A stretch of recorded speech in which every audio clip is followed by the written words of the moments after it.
Hi, my name is Sullivan Williams and I'm a mixed media artist. I have a focus in portrait painting with acrylics.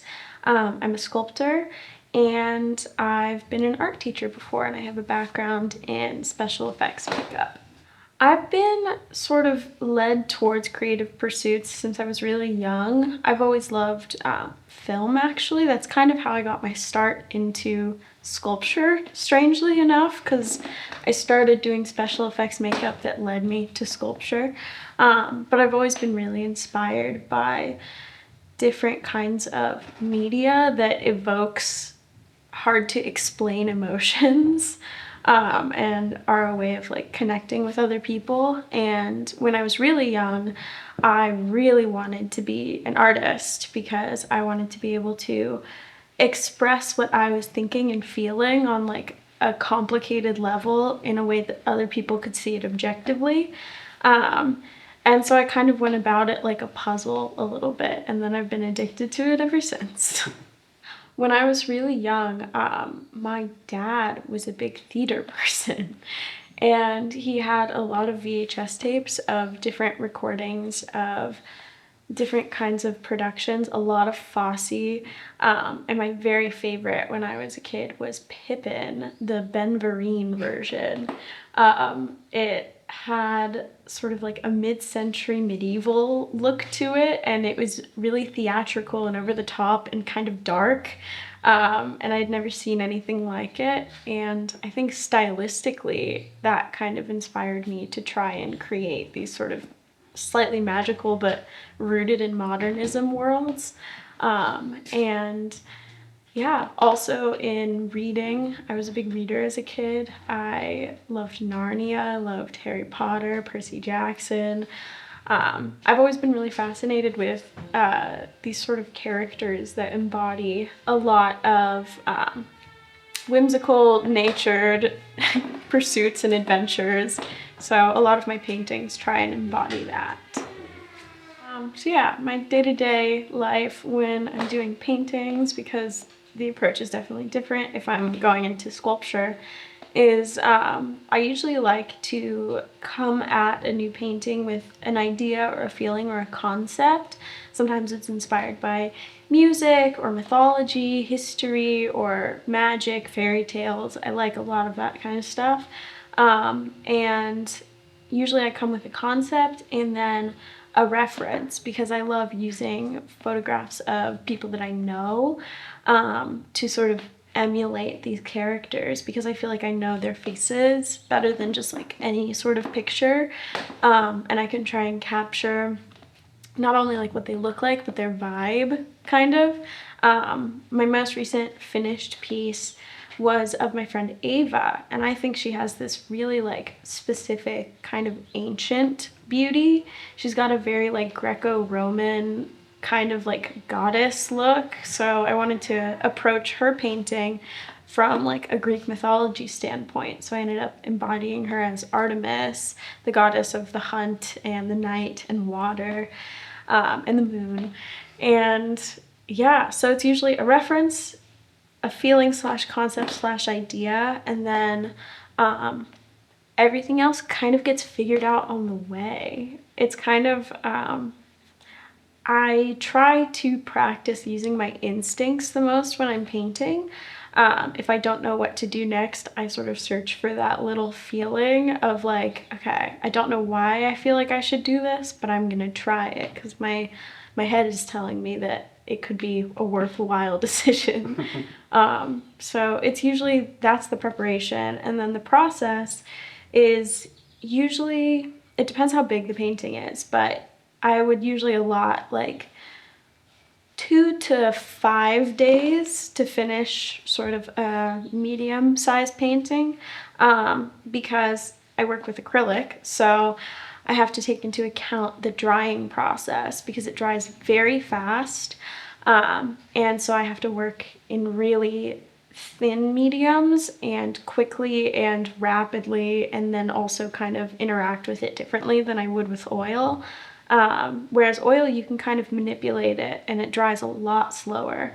But yeah, so it's kind of a game of patience and trusting the process. But I find that they usually come out in a way that I like, and if they didn't come out the way that I had planned, it's usually something better and unexpected. So just sort of trusting that I am able to find it in the process is sort of the end goal. So I have been practicing a new method of doing portraiture within the acrylic medium. I only started trying it maybe a month ago, but since then I've been able to make portraits like 3 times as fast and have a lot more freedom with them, which has been really, really awesome to explore. So that's primarily what I've been doing, like art evolution wise recently, is sort of developing this craft and figuring out the best methods and ways to accomplish certain visual goals. But I feel like I had sort of reached a point right before I came here where I got a pretty good sense of how to capture people and how to make them look realistic but a little bit dreamlike.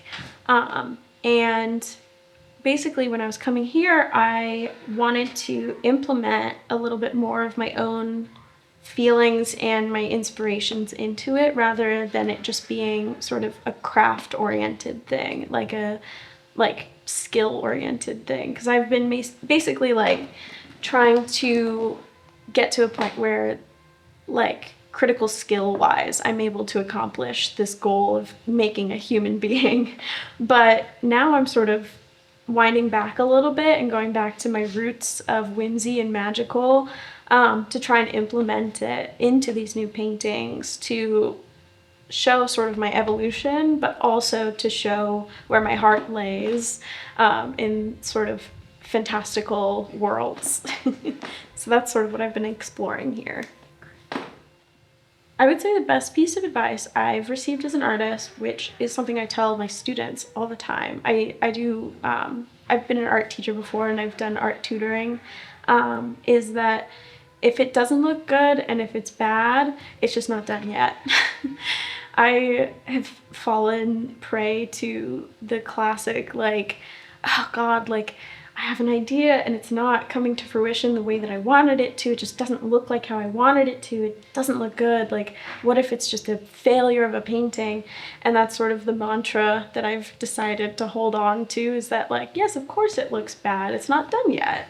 You've done some parts of it, but you still have to finish it. And the good thing about art is that you can kind of just keep editing it forever if you so choose. So it's, yeah.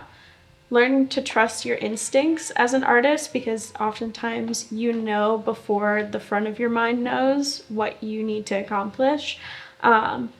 Not being upset with yourself if it looks bad, because that just means it's not done yet. And yeah, trusting that if anyone is capable, if anyone before you in sort of the art world has been capable of making something before you, they started at the same place and they just figured it out. So if you're unsure, you're still figuring it out. And that's a part of the process. It's a good way to learn. Great. You care to show us a little bit of your work? Sure. This is the first painting that I finished at my time here at Azule. It's a representation of the goddess Artemis.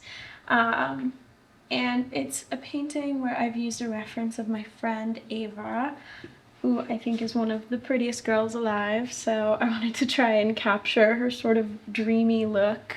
I think she has a very moon-like presence, so I thought she'd be a good representation for Artemis. The process of making this painting was a little different from the ones I've done previously. Most of my portraiture recently has been all by candlelight, so it's been very like dark, a lot of sfumato, classic chiaroscuro, and it's been a lot of serious contrast of like completely dark background and just sort of hyper-realistic faces. For this one, I definitely wanted to put a lot of focus into her face, because I feel like in my work when the faces are really clear and have somewhat of a dreamy quality. Your eye kind of attaches to it, and then everything else is slightly less in focus. Because I've done sort of the hair and all the other parts a little bit more gestural than concise and clean lined, because it's supposed to be a little bit dreamy. Within my process, a lot of the times I do these sort of colorful swatches on the canvas to test my paint, see what it looks like on the canvas, see what the lighting looks like. And recently I've made a bit of a shift in my work where I've started incorporating the swatches instead of just covering over them with paint. So you can kind of see it reflected in the different parts of the water here. I also, since being at Azule, have been really inspired by the natural world here. I'm pretty new to fireflies, or lightning bugs, as I've been told they're called here. And I wanted to incorporate a little bit of that sort of like organic naturalness. This feels kind of like little fireflies to me. But they also are kind of like reflections of the movement of the water. It's kind of up for interpretation, but it does feel like movement, which is the hope.